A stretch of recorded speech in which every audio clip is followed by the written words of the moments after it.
அப்பா வாப்பா என்று 2 வயது குழந்தை ஜீவிதா அழுது கொண்டிருந்தாள். இருடா வரேன் என்றபடி அருகில் வந்தார் ஜெயராமன். அழைப்பு மணி ஒலித்தது. வாசலில் நண்பன் ஹரியும் அவனது தந்தை பாலுவும் நின்று கொண்டிருந்தார்கள். வாங்கப்பா என்று முகமலர்ச்சியுடன் அழைத்து அமர வைத்தான் ஜெயராமன். எப்படிடா இருக்கே என்றவர். அம்மா, உனக்கும் குழந்தைக்கும் லஞ்ச் கொடுத்து விட்டா என்று கேரியரை கொடுத்தார் அக்கறையுடன். நல்லா இருக்கேன்பா என்றான் ஜெயராமன். கல்யாணத்தை பத்தி என்ன முடிவு பண்ணியிருக்கே என்றார் பாலு. வேண்டாம்னு தோணுது அப்பா என்றான் தலை கவிழ்ந்தபடி.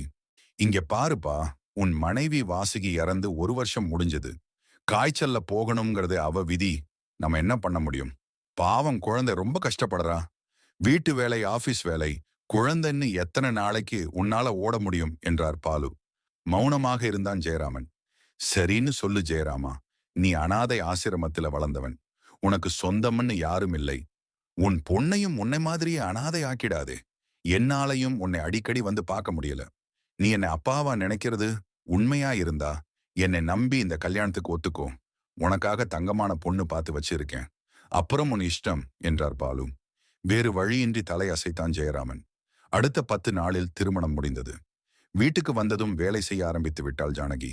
துணிகளை அடுக்கி, பாத்திரம் துலக்கி, கோலம் போட்டு வீட்டை ஒழுங்குபடுத்தினாள். வேண்டாத பொருட்களையும் காலாவதியான மருந்துகளையும் அப்புறப்படுத்தினாள். மறுநாளே இனிப்பில் துவங்கி விதவிதமாக சுவையாக சமைத்து விட்டாள் ஜானகி. எதையோ சமைத்து எப்படியோ சாப்பிட்ட ஜெயராமனுக்கு போன உயிர் அன்றுதான் திரும்பி வந்தது போலிருந்தது. ஒரே வாரத்தில் வீடு ஜானகியின் கைக்கு வந்தது. எங்க வீட்டுக்கு கொஞ்சம் சாமான் வாங்கணும், வாங்கிட்டு வர முடியுமா என்றாள் மெதுவாக. கண்டிப்பா என்றான் ஜெயராமன். அப்புறம் இனிமே நம்ம குழந்தைக்கு முடி வெட்ட வேண்டாம். இவ்வளோ நாளா உங்களால் கவனிக்க முடியாம வெட்டி விட்டுட்டீங்க. இனிமே நான் பாத்துக்கிறேன். பெண் பிள்ளைக்கு முடிதான் அழகு என்றாள் ஜானகி. சின்ன சின்ன விஷயத்தில் கூட கவனமாக இருக்கிறாள். கனிவாகவும் பொறுமையாகவும் பேசுகிறாள். பெருமையுடன் மனைவியை பார்த்த ஜெயராமன், சரி ஜானு என்றான். அன்று முதல் ஜானகி ஜானு ஆனாள். எனக்கு ஒரு நிம்மதியான வாழ்க்கையை அமைச்சு கொடுத்திருக்கீங்க அப்பா என்று பாலுவை நினைத்து கொண்டான் ஜெயராமன். ஜானகி அடி எடுத்து வைத்து 6 மாதம் ஓடிவிட்டது. என்னங்க நான் முழுகாம இருக்கேன் என்றாள் ஜானகி தயங்கியபடியே. என்ன சொல்றே ஜானகி, நிஜமாவா? முருகா, எல்லாம் உன் கருணை என்று சந்தோஷத்தில் அவளை தூக்கி தட்டாமாலை சுற்றினான் ஜெயராமன். உங்களுக்கு இதுல சந்தோஷமா என்று சந்தேகத்துடன் கேட்டாள் ஜானகி. ஏன் ஜானு, ஜீவிதாவே போதும். நமக்கு குழந்தை வேண்டாம்னு சொல்லுவேன்னு நினைச்சியா என்றார் ஜெயராமன். இல்லைங்க, நானே இன்னொரு குழந்தை வேண்டாம்னு தான் நினைச்சேன் என்றாள் ஜானகி. எனக்கு உன் மேல நம்பிக்கை இருக்கு ஜானு. நீ வந்ததுக்கு அப்புறம்தான் நானும் குழந்தையும் சந்தோஷமா இருக்கும். நமக்கு 10 குழந்தை பிறந்தாலும் ஜீவிதாவை நீ வெறுக்க மாட்ட. அவளையும் நீ நல்ல பண்புள்ள பெண்ணா வளர்ப்ப. நான் என்னை விட உன்னை நம்புறேன். பெண்ணில்லாத வீடு கடவுள் இல்லாத கோவில் மாதிரி. அதை நான் அனுபவத்தில் உணர்ந்தவன். இந்த வீட்டை கோவிலா மாத்தின தெய்வம் நீ. உன்னால தப்பா நடக்க முடியாது ஜானு. மேலும் நம்ம குடும்பம் பெருசாக வேண்டாமா என்று சிரித்தான் ஜெயராமன். உங்க நம்பிக்கையை நான் காப்பாத்துவேன் என்றபடியே கண்ணீருடன் கணவனின் தோளில் சாய்ந்தாள் ஜானகி. காலம் ரெக்கை கட்டிக்கொண்டு பறந்தது. ஜீவிதா தலையில் நறுக் என்று கொட்டினான் ஜீவா. கிளச்ச மெதுவா ரிலீஸ் பண்ணு. எத்தனை தடவை சொல்றது என்றான் ஜீவா. அதுக்காக நீ என்னை அடிப்பியா? நான் உனக்கு அக்காடா என்றாள் ஜீவிதா. அதெல்லாம் வீட்ல. இப்ப நான் உனக்கு குரு. நான் தான் கார் ஓட்ட கத்துதரேன். அத மனசுல வச்சுக்க. வேண்டானா சொல்லு, இப்பவே டிராப் பண்ணிடலாம் என்றான் ஜீவா. எல்லாம் என் நேரம். சாரி ஜீவா சார் என்று கன்னத்தில் போட்டுக் கொண்டாள் ஜீவிதா. போதும் போதும், வீட்டுக்கு போகலாம். எனக்கு பசிக்குது என்றான் ஜீவா. அம்மா அம்மா, எங்கே இருக்கே என்றபடியே ஓடி வந்து ஜானகியின் அருகில் நின்று கொண்டு, அம்மா, எனக்கு தக்காளி தோசை வேணும் என்றாள் ஜீவிதா. உட்கார் ஜீவிதா, 5 நிமிஷத்துல ரெடி பண்ணி தரேன் என்றாள் ஜானகி. ஜீவிதா, இன்னும் நீ விளையாட்டு பொண்ணவே இருக்க. அம்மாக்கு கொஞ்சம் ஒத்தாசை பண்ணலாம்ல. நீ சமையல் கத்துக்கிட்ட மாதிரியும் இருக்கும். கல்யாணமாக போற பொண்ணு பொறுப்பா இருக்க வேண்டாமா? நீ என்ன சின்ன குழந்தையா என்றார் ஜெயராமன். நான் எப்பவுமே உங்களுக்கும் அம்மாவுக்கும் குழந்தைதான். நான் இப்படித்தான் இருப்பேன் என்றாள் ஜீவிதா சாப்பிட்டவாறு. என்னங்க நீங்க அவ சாப்பிடும் போது இப்படி பேசுறீங்க? அம்மா வீட்ல தான் இப்படி இருக்க முடியும். புருஷன் வீட்ல போய் விளையாட முடியாது. அதெல்லாம் உங்களுக்கு புரியாது. அப்புறம் பாருங்க, என்னை விட ஜீவிதா ரொம்ப நல்லா சமைக்கிறா. நல்ல கைமணம் நம்ம பெண்ணுக்கு என்றாள் ஜானகி. நீதான் மெச்சிக்கணும் என்றபடி வந்து அமர்ந்தான் ஜீவா. நீயும் சாப்பிடுப்பா என்றபடியே ஜீவாவுக்கு பரிமாறிய ஜெயராமன். ஜீவா, நீட் எக்ஸாம்க்கு ப்ரிப்பரேஷன் எல்லாம் எப்படி போயிட்டு இருக்கு என்றார். ரொம்ப நல்லா ப்ரிப்பேர் பண்ணியிருக்கேன்பா. என்னோட கனவு லட்சியம் எல்லாமே டாக்டர் ஆகிறது தான். நீங்க கவலையே படாதீங்கப்பா. நல்ல மார்க் எடுத்து நான் டாக்டர் ஆயிடுவேன் என்றான் ஜீவா. அதில் அவனுடைய தன்னம்பிக்கை முழுமையாக தெரிந்தது. ரொம்ப சந்தோஷம்பா என்றபடி எழுந்து சென்றார் ஜெயராமன். அம்மா, சாயங்காலம் நானும் என் ஃப்ரெண்டு சங்கரும் விஜய் படத்துக்கு போலாம்னு இருக்கோம், நியூ ரிலீஸ் என்றான் ஜீவா. ஜீவா, நாம போலாம்டா சங்கர். வேண்டாம் என்றாள் ஜீவிதா. முடியாது முடியாது, ஃப்ரெண்ட்ஸோட பார்த்தா அது ஒரு ஜாலி என்றான் ஜீவா. டைம் பார்த்துக்க, இன்னும் 24 மணி நேரம் உன் கூட பேச மாட்டேன் என்றாள் ஜீவிதா. எப்பவுமே பேசாம இருக்க வழி இருந்தா சொல்லேன் என்றபடி எழுந்தான் ஜீவா. அன்றிரவு நெற்றியில் முத்தமிடுவது போல் உணர்ந்து சட்டென்று விழித்தாள் ஜீவிதா. முத்தமிட்டபடியே பிறந்த நாள் வாழ்த்துக்கள்டா செல்லம் என்றார் ஜெயராமன். ஜானகி அவளை வாரி அணைத்து 100 வருஷம் சௌக்கியமா இருக்கணும் என் தங்க கட்டி என்று வாழ்த்திவிட்டு பட்டுப்புடவையை பரிசாக அளித்தாள். அக்கா, ஹாப்பி பர்த்டே என்றபடி அவளிடம் தனது பரிசையும் கொடுத்தான் ஜீவா. பிரித்து பார்த்தவள் கண்களை விரித்தாள். வைர மூக்குத்தி மின்னியது. ஆசையுடன் தடவினாள். எனக்கு ரொம்ப நாள் ஆசை மூக்குத்தி போட்டுக்கணும்னு. எப்படிடா என்றாள் அவன் கையை பிடித்தபடியே. தெரியும் அக்கா, அதனாலதான் அப்பா கொடுக்கிற பாக்கெட் மணியை சேர்த்து வச்சு வாங்கினேன். நாளைக்கே உனக்கு மூக்கு குத்திரலாம், நான் உன்னை கூட்டிட்டு போறேன் என்றான் ஜீவா. உன்னோட மூக்குத்திய போட்டுக்கணும்னா விஜய் படத்துக்கு என்ன கூட்டிட்டு போகணும் என்றாள் ஜீவிதா. கண்டிப்பா கூட்டிட்டு போறேங்க. ஆனா எனக்காக ஒண்ணு பண்ணணும். நீ ஒரு முடிவு எடுத்துட்டேன்னா அதிலிருந்து மாறவே மாட்டேங்கிற. அதை கொஞ்சம் மாத்திக்கோ என்றான் ஜீவா. சரிங்க பெரிய மனுஷரே என்றால் மிக பவ்யமாக சிரித்தபடி. அன்று சினிமா, ஹோட்டல் என்று சந்தோஷமாக குடும்பத்துடன் பொழுதை கழித்தார்கள். மறுநாள் ஜீவா ஏதோ புத்தகம் வாங்க வேண்டும் என்று வெளியில் சென்றான். ஜெயராமன் போனிலிருந்து ஜீவிதாவுக்கு போன் வந்தது. ஜீவிதா, நான் உங்க அப்பா கூட வேலை பார்க்குற கணேசன் பேசுறேன். சொல்றதை கொஞ்சம் பொறுமையா கேளு. ஜீவாவுக்கு ஆக்சிடென்ட் ஆயிடுச்சு. ஜிஎஸ்ல சேர்த்து இருக்கிறாங்க. இப்பதான் போலீஸ் ஸ்டேஷன்ல இருந்து போன் வந்தது. அம்மா கிட்ட பக்குவமா சொல்லி ஜிஹெச்க்கு கூட்டிட்டு வந்துடு. நானும் உங்க அப்பாவை கூட்டிட்டு வந்துடுவேன் என்றார். ஜீவாவுக்கு ஒண்ணும் இல்லையே என்றாள் ஜீவிதா. பயப்படாதேமா, ஒண்ணும் இருக்காது என்றார் கணேசன். அப்பா ஏன் பேசல, அவருக்கு என்னாச்சு என்றாள் ஜீவிதா அழுது கொண்டே.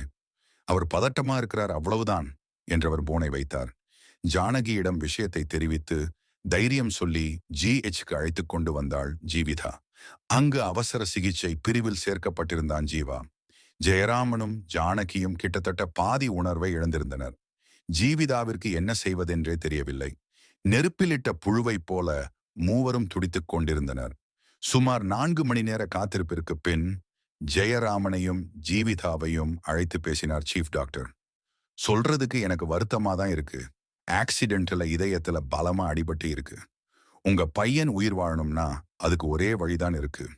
இதய மாற்று அறுவை சிகிச்சை தான் செய்ய வேண்டும் என்றார் டாக்டர். ஜெயராமனுக்கு டாக்டர் சொன்னது புரிவதற்கே சற்று நேரமானது. ஜீவிதா தான் சுதாரித்துக் கொண்டு, டாக்டர், அப்பாவோட ஃப்ரெண்ட் கார்டியாலஜிஸ்ட் தான் அங்க ஜீவாவை அட்மிட் பண்ணணும்னு நினைக்கிறேன். அதுக்கு நீங்க பெர்மிஷன் கொடுக்கணும் டாக்டர் என்றாள். ஜீவா வேறு மருத்துவமனைக்கு மாற்றப்பட்டான். டாக்டர் ஜீவிதாவை அழைத்து, இங்க பாரு ஜீவிதா, இதய மாற்று அறுவை சிகிச்சை பண்ணிதான் ஆகணும். அதுல மாற்று கருத்தே இல்ல. அதுல சிக்கல் என்னன்னா, மற்ற உறுப்பு மாதிரி ஹார்ட் அவ்வளோ சுலபமா கிடைக்காது. 1-2 நாள்ல ஆபரேஷன் பண்ணணும். அதுக்குள்ள ஹார்ட் கிடைக்கணும். கொஞ்சம் கஷ்டமான விஷயம்தான், மனசை திடப்படுத்திக்கோங்க. நானும் ட்ரை பண்றேன். கடவுளை நம்புவோம் என்றார். இதோ ஆபரேஷன் வெற்றிகரமாக முடிந்து 6 மாதங்கள் ஓடிவிட்டது. ஜீவா இப்பொழுது நன்றாக இருக்கிறான். அம்மா அம்மா என்று ஜானகியை அழைத்தான் ஜீவா. சொல்லுப்பா என்றாள் ஜானகி. அக்கா எப்பமா வருவா அக்கா? இல்லாம ரொம்ப போர் அடிக்கிறது. சீக்கிரம் வந்துடுவாப்பா. நீ கொஞ்சம் நேரம் டிவி பாரேன். அப்பா வெளியில போயிருக்கிறார். வந்ததும் சாப்பிடலாம் என்று சொல்லிவிட்டு சமையல் கட்டை நோக்கி நடந்தாள் ஜானகி. உள்ளே சென்ற ஜானகி முகத்தை மூடிக்கொண்டு கதறி அழுது கொண்டிருந்தாள். ஏதோ வித்தியாசமாக உணர்ந்த ஜீவா அம்மாவின் எதிரில் போய் நின்றான். அம்மா, என்ன ஆச்சு? எதுக்கு அழற? என்கிட்ட உண்மைய சொல்லு. அப்பாவும் நீயும் நிம்மதியா இல்லைன்னு எனக்கு தெரியுது. என் முன்னாடி சிரிச்சு பேசுறீங்க, ஆனா 2 பேரும் தனியா போய் அடிக்கடி பேசுறீங்க. என்கிட்ட இருந்து என்ன மறைக்கிறீங்க? தயவு செஞ்சு உண்மைய சொல்லுமா என்று கெஞ்சினான். சொல்றேன்பா, நீ உன் மனசை திடப்படுத்திக்கோ, டென்ஷன் ஆக கூடாதுன்னு டாக்டர் சொல்லியிருக்கிறாரு. இல்லம்மா, கண்டிப்பா நான் டென்ஷன் ஆக மாட்டேன், தைரியமா சொல்லு. எதுவா இருந்தாலும் தாங்கிப்பேன். எனக்கு தெரியும் ஏதோ பெருசா நடந்திருக்குன்னு. அது என்னன்னு தெரியாம இருக்கிற டென்ஷன் தான் என்னால தாங்கிக்க முடியல என்றான் ஜீவா. உன் அக்காவை இனிமே நம்ம பார்க்கவே முடியாதுப்பா என்று அவன் அருகில் வந்தவள் ஜீவாவை தன் மடியில் படுக்க வைத்துக் கொண்டாள். ஒரு 5 நிமிடம் அவன் தலையை கோதி விட்டு அவனை ஆசுவாசப்படுத்தினாள். உனக்கு அதிர்ச்சி தரக்கூடாதுன்னு டாக்டர் சொன்னதுனால தான் நானும் அப்பாவும் உன்கிட்ட ஒரு பொய் சொன்னோம். அது என்னன்னா, ஜீவிதா உன் பக்கத்திலேயே உட்கார்ந்து உன்னை பார்த்து அழுதுட்டே இருக்கா. அவளுக்கு உடம்பு முடியாம போயிடுச்சுன்னா என்ன பண்றதுன்னு சொல்லி அவளை ஹரிமாமா வீட்டுக்கு அனுப்பி வச்சதா சொன்னோம். நீயும் ஆரம்பத்துல அதை நம்பிட்டே. கண்ணா, நான் சொல்றத பொறுமையா கேளு. அழாதே, டென்ஷன் ஆகாதே என்றவள் மெதுவாக சொல்லத் தொடங்கினாள்.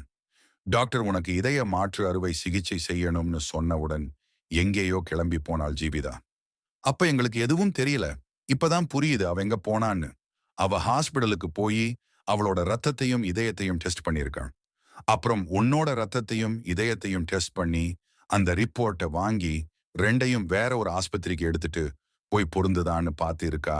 அவங்க பொருந்துதுன்னு சொன்னதும் நேரா வீட்டுக்கு வந்து நிறைய தூக்க மாத்திரையை சாப்பிட்டு உனக்கு தன்னோட இதயத்தை பொருத்தும்படி எழுதி வச்சிட்டு ஆம்புலன்ஸுக்கும் போன பண்ணிட்டு உயிரை விட்டுட்டாப்பா என்று அழுதாள் ஜானகி. உனக்கு ஒரு லெட்டர் எழுதி வச்சிட்டு போயிருக்கா, இரு கொடுக்கிறேன் என்று ஒரு கடிதத்தை கொண்டு வந்து கொடுத்தாள் ஜானகி. அதில் என் உயிரிலும் மேலான ஜீவாவிற்கு நான் ஏதோ பெருசா தியாகம் பண்ணிட்டதா நினைச்சு நீ கவலைப்படாதே. இதுல என் சுயநலமும் இருக்கு. என்னன்னு கேக்குறியா? உனக்கு ஏதாவது ஒண்ணு ஆகியிருந்தால் அதை என்னால தாங்கிக்கவே முடியாது ஜீவா. உன்னை இழந்து என்னால் வாழவே முடியாது. என்னை இழந்து நீங்கள் எல்லோரும் வாழ வேண்டிய நிலைமைக்கு உங்களை தள்ளியதற்கு என்னை மன்னித்து விடு. ஜீவா, உனக்கு கவலைப்படுவதற்கு எந்த உரிமையும் இல்லை. ஏனென்றால் உன் உள்ளே இருப்பது நான், என் இதயம். என்ன சந்தோஷமா வச்சுக்கோ ஜீவா. தானே சுமந்து பெற்ற பெண்ணை போல் அல்லவா அம்மா என்னை பார்த்து கொண்டாள். அவளுக்கு நான் கொடுக்கும் பரிசுதான் நீ, அதாவது என் இதயம். அம்மாவுக்கு தைரியம் சொல். அப்பாவையும் பத்திரமாக பார்த்துக்கொள். உங்கள் சிரிப்பிலும் சந்தோஷத்திலும் மட்டுமே நான் இருப்பேன், அழுகையிலும் கவலையிலும் அல்ல. உயிர் பிரியும் போது நான் கடவுளிடம் ஒரே ஒரு வரம் கேட்கப் போகிறேன் ஜீவா. அது என்ன தெரியுமா? நான் என் ஜீவாவுக்கு மகளாக திரும்பவும் இந்த குடும்பத்திலேயே பிறக்க வேண்டும். என் அம்மாவின் மடியிலும் அப்பாவின் மடியிலும் விளையாட வேண்டும் என்று. கண்டிப்பாக நான் திரும்ப வருவேன் ஜீவா, உன் மகளாக என்று முடித்து இருந்தாள் ஜீவிதா.